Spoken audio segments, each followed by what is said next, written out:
তৈরি হয়েছে জগন্নাথ বলরাম সুভদ্রা, চোখ বড় বড়, হাত নেই পা নেই। ঠাকুর আমাকে ওই বয়স্ক বৃদ্ধ বলেছিল 21টা দিন সময়, আমি তো তোর সইল না। আমি 14 দিনের মাথায় লজ্জা ভেঙে ঢুকলাম। আমার জন্য তোমার হাত হলো না, তোমার পা হলো না, তোমার চোখ বড় বড়, এমন বিভৎস রূপ তোমার। আমি কি করব? আমি সমুদ্রে জলে গিয়ে ঝাঁপ দেবো।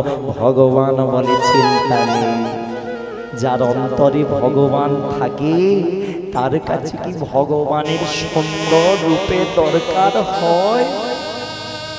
এই যে দেখতে পাচ্ছ রাজা, আমরা 3 দাদা ভাই বোন মিলেই ভাবি এটা যে একমাত্র নারদকে আশীর্বাদ করেছিলাম দাপর যুগে।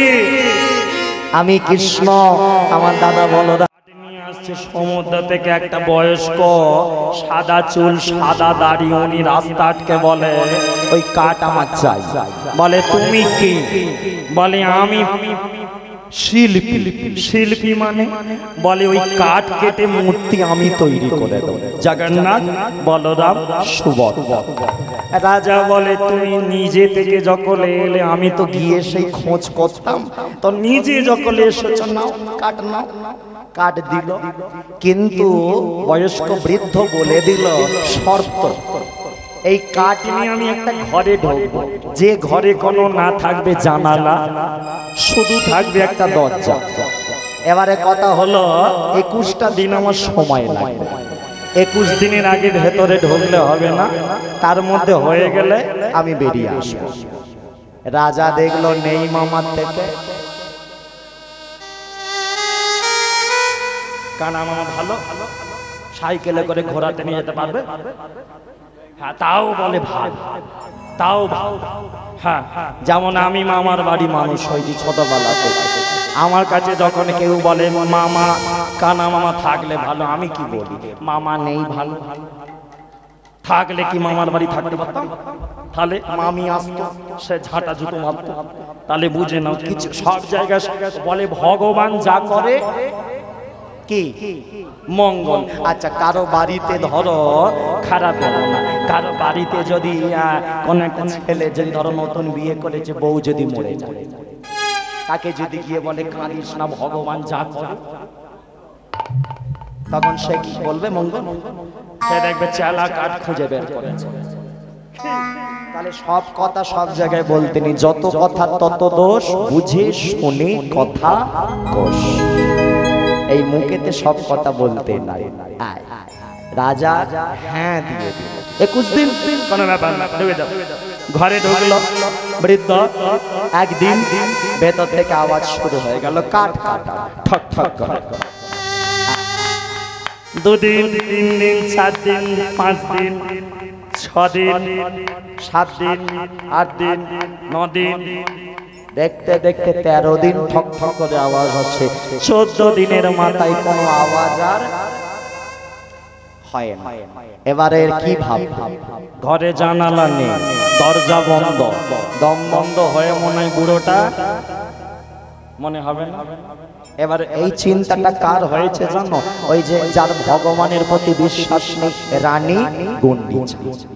রানী এসে বলে স্বামী, আমার মন বলছে, অত বিশ্বাস নেই ভগবান, আমার মন বলছে বুড়োটা পটল তুলছে, হ্যাঁ তুমি দরজা ভেঙে পাবে, নালে দেখবে ভেতরে পচে একেবারে পড়ে থাকবে। বউয়ের কথা শুনে রাজা ইন্দ্রদম্ন ভয় পেয়ে 14 দিনের মাথায় দরজাটা ভেঙে ফেলল। আর যেই ভাঙলো, ভেতরে ঢুকে মহারাজ ইন্দ্রদম্ন চমকে উঠে, সারা ঘর জুড়ে চন্দনের গন্ধ,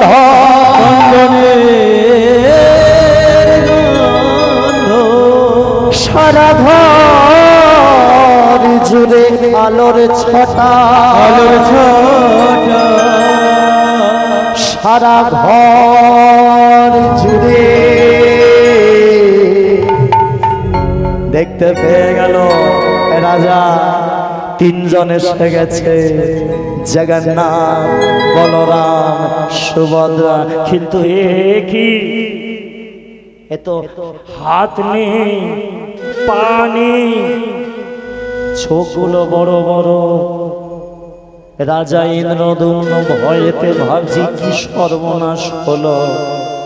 সারা ঘর খোঁজাখুঁজি করেও কিন্তু ওই যে শিল্পীকে, বয়স্ক বৃদ্ধকে খুঁজে পাওয়া গেল। এই যে ঘটনাগুলো তোমাদের জানাচ্ছি লীলার মাধ্যমে, এগুলো বানানো নয় মা। আমি যত এগিয়ে যাচ্ছি তত আমার সারা শরীর থরথর করে উঠছে। সারা ঘরে কোথাও সেই বয়স্ক বৃদ্ধ নাই। তৈরি হয়েছে জগন্নাথ বলরাম সুভদ্রা, চোখ বড় বড়, হাতে নেই, পা নেই। ঠাকুর আমাকে তো ওই বয়স্ক বৃদ্ধ বলেছিল 21টা দিন সময়, আমি তো তোর সইল না। আমি 14 দিনের মাথায় লজ্জা ভেঙে ঢুকলাম। আমার জন্য তোমার হাত হলো না, তোমার পা হলো না, তোমার চোখ বড় বড়, এমন বিভৎস রূপ তোমার। আমি কি করব? আমি সমুদ্রে জলে গিয়ে ঝাঁপ দেবো। ভগবান বলে চিন্তা নেই, যার অন্তরে ভগবান থাকে তার কাছে কি ভগবানের সুন্দর রূপে দরকার হয়? এই যে দেখতে পাচ্ছ রাজা, আমরা 3 দাদা ভাই বোন মিলেই ভাবি এটা যে একমাত্র নারদকে আশীর্বাদ করেছিলাম দাপর যুগে। আমি কৃষ্ণ, আমার দাদা বলরাম, বোন সুভদ্রার এই রূপ কুম্ভাকৃতি আকৃতি, কুম্ভাকৃতি রূপ দর্শন করেছিল দেবশ্রী নারদ। সেই নারদকে আশীর্বাদ করেছিলাম।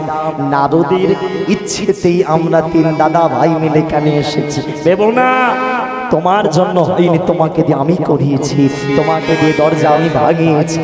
আর যে আমার মূর্তি গড়তে এসেছিল সে কোনো সাধারণ বুড়ো বৃদ্ধ নয়, ও যে স্বর্গের স্বয়ং বিশ্বকর্মা। তাই জন্য তাকে তুমি খুঁজে পাবে না। বাস মাঝখানে সুভদ্রা, ডান দিকে বলরাম, বাঁদিকে কৃষ্ণ ভগবান। হে রাজন, নিয়ে চলো, প্রতিষ্ঠা করো, সমুদ্রের তীরে মন্দির তৈরি করো। আমাদের 3 দাদা ভাই আর আমি নীলমাধব থাকতে চাই না। আমি জগতের নাথ হতে চাই, জগতের নাথ হতে চাই, জগতের নাথ হতে চাই। মাঝেতে সুভদ্রা ভগ্নী, দক্ষিণে বলরাম, সুভদ্রা ভগ্নী, দক্ষিণে বলরাম। মাঝেতে সুভদ্রা ভগ্নী, দক্ষিণে বলরাম, মাঝেতে সুভদ্রা ভগ্নী, দক্ষিণে বলরাম। বাম পাশে দাঁড়ায় শ্রীকৃষ্ণ ভগবান, বাম পাশে দাঁড়ায় শ্রীকৃষ্ণ ভগবান, বাম পাশে দাঁড়ায় শ্রীকৃষ্ণ ভগবান, ও বাম পাশে দাঁড়ায় শ্রীকৃষ্ণ ভগবান। জয় জগন্নাথ নাম নেব, জয় জগন্নাথ নাম নেব, জয় জগন্নাথ নাম নেব, জয় জগন্নাথ নাম নেব। জগন্নাথ তো তৈরি হলো, মন্দির তৈরি হলো। ও মায়েরা, যেদিন মন্দির প্রতিষ্ঠা হয়েছিল, এখানে যে কজন আছো বলো, পুরীতে বেড়াতে গেলে স্বর্গদ্বার জায়গা একটা তোমরা জানো, সেটা কোনটা? শ্মশান। সেটাকে সবাই বলে স্বর্গদ্বার। জেনে রাখো, আজকে বলে যাই, স্বর্গদ্বার কোনটা জানো? স্বর্গদ্বার কেন বলে? যে জায়গাতে স্বর্গের দ্বার খুলেছিল। কেন খুলেছিল? মন্দির প্রতিষ্ঠাকালে। আজকে থেকে 100-200 বছর নয়, 500 নয়, 1000 নয়, 5500 বছর আগে মন্দির প্রতিষ্ঠাকালে স্বর্গের সমস্ত দেবদেবীরা দরজা স্বর্গের খুলে যে জায়গা দিয়ে সে নেমেছিল, সে জায়গাটাই স্বর্গদ্বার। সেটা কোনটা এখনো পর্যন্ত রয়েছে, গেলে দেখতে পাবে, তত্ত্বাবধানে রয়েছে। সেটা হলো সমুদ্রের তীরে যে জায়গায় মহাপ্রভু শ্রী চৈতন্য দেবের মূর্তি আছে, তোমরা দেখো আছে না? চৈতন্য দেবের মূর্তি, আমার যদি ভুল না হয় সম্ভবত চৈতন্য দেবের মূর্তি রয়েছে এই মুখ। চৈতন্য দেবের মূর্তির ডান পাশে রয়েছে সমুদ্র। সেই ডান পাশে কিছুটা সামনে এগিয়ে গেলেই দেখতে পাবে থান বানানো সিঁড়ি করা রয়েছে, আর দু সাইডে তার দুটো বড় বড় থাম্বা করা রয়েছে লম্বা লম্বা। গেলে লক্ষ্য করো, খালি শুধু ছোট ছোট জামা কাপড় পরে ঢেউ খেলে হবে? হ্যাঁ, সমুদ্রে বেড়াতে যাওয়া বন্ধ করে দিয়েছি। 2014 সালে লাস্ট গিয়েছিলাম। হ্যাঁ, কি অবস্থা! আহা, ছোট ছোট নাতি নাতনি, হ্যাঁ, অল্প বয়সী মেয়েগুলো, তারাও ঢেউ খাবার জন্য ছোট জামা ছোট প্যান্ট। বাড়ির মা দিদাকেও বলে তোমরাও পরো ছোট জামা ছোট প্যান্ট। লজ্জায় নারীর ভূষণ। সমাজের দামি বস্তু হলো, দামি সম্পদ হলো মেয়েরা, মায়েরা। একটা বাড়ির সোনা দানা যেমন ঢাকা দিয়ে রাখতে হয়, মেয়েরা মায়েদের তেমন কিন্তু ঢাকা দিয়ে রাখতে হয়। এটা খুলে দেখানো জিনিস নয়। তবেই তুমি মূল্য পাবে, তবেই তুমি সম্মান। নারী দুর্গা, নারী কালী, নারী আবার হয় ভূপালী, নারীর পায়ে দেয় অঞ্জলি কৃষ্ণ গুণাধার। তোমরা কোনো সাধারণ কেউ নয়। তোমরা ভেবো না যে আমি একটা মেয়ে হয়েছি, আমার কোনো শক্তি নেই। না, মা দুর্গা ছিল বলে মহিষাসুর বধ হয়েছে। মা দুর্গা না থাকলে হতো। তাহলে বুঝি নাও, এই জগতে নারী ছিল বলে আমরা পুরুষরা উদ্ধার পেয়েছি। যতই আমরা বড়াই করে আমরা পুরুষ, নারী ছাড়া আমাদের গতি নাই। তাহলে স্বর্গদ্বার ওই জায়গাটাকে বলা হয়। এখনই যেটা বললাম, বেড়াতে যাবে, গেলে শুধু প্যারা খাবে, ঢেউ খাবে না, এগুলো দেখবে। স্বর্গদ্বারে স্বর্গের দরজা খুলে মন্দির প্রতিষ্ঠাকালে দেবতারা নামলো, তারা দর্শন করলো। জগন্নাথ বলরাম সুভদ্রা মন্দির প্রতিষ্ঠা হলো। চলে গেল স্বর্গের দেবীরা পুষ্প বর্ষণ করে দেবদেবীরা। রাজা জগন্নাথ চরণে বসলো। জগন্নাথ দৈববাণী করে বলল, রাজা তোমার সেই ব্রাহ্মণকে ডেকে নিয়ে আসো। কে ব্রাহ্মণ? বিদ্যাবতী।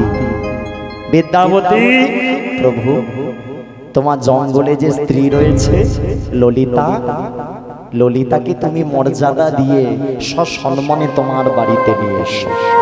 আর আমি জানি তুমি আমাকে উদ্ধারের জন্য ললিতাকে বিবাহ করেছো। তোমার বাড়িতে আগে থেকে আর একটা স্ত্রী রয়েছে যার নাম ছিল মাধবী। শোনো বিদ্যাবতী, তুমি আমাকে অনেক কষ্ট করে খোঁজ করে সন্ধান করে পেয়েছিলে, তাই তোমাকে আশীর্বাদ করলাম।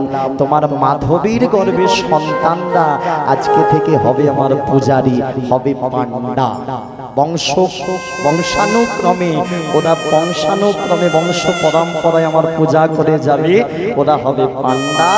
আর তোমার ললিতার গর্ভের সন্তানরা হবে আমার যে ভোগ রান্না হবে, রান্না ঘরের রাঁধুনি হবে তোমার ললিতা স্ত্রীর গর্ভের সন্তানরা বংশ পরম্পরায়।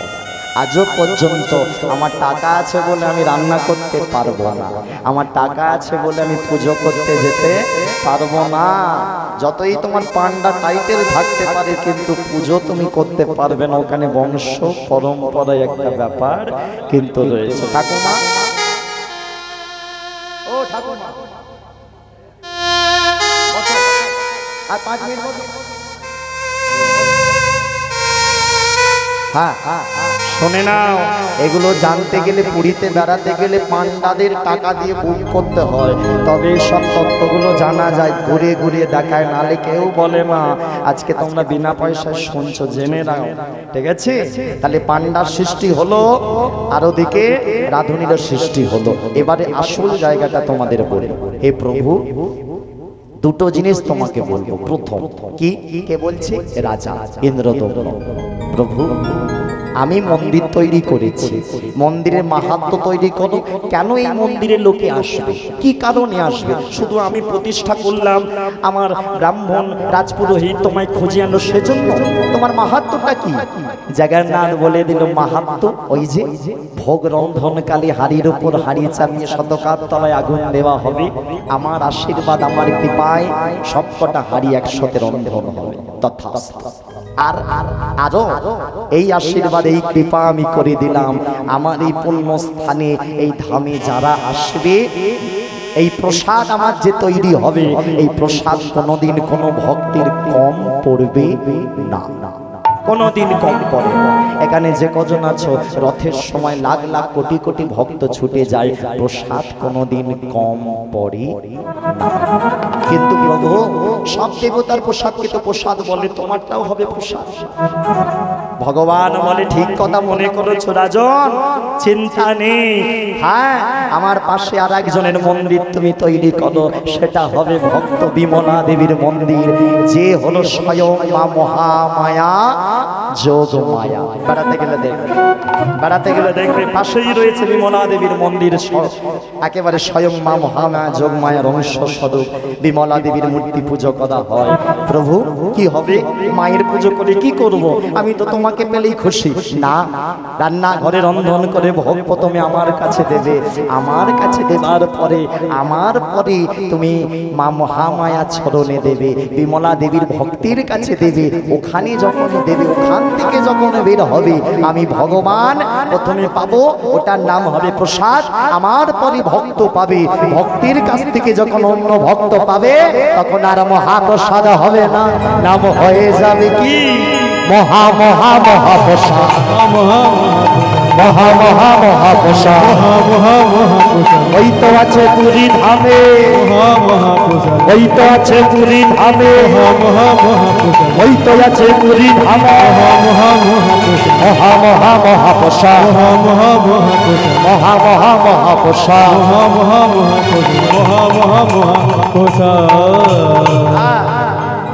নাম হয়ে গেল মহাপ্রসাদ। আনন্দ বাজারে আজও বিক্রয় হয়। এই জন্য জগন্নাথের প্রসাদকে মহাপ্রসাদ বলে, জগন্নাথের প্রসাদকে প্রসাদ বলে, কিন্তু যেহেতু ভক্তের কাছে দেওয়া হয় ওই জন্য তার নাম হয়েছে মহাপ্রসাদ।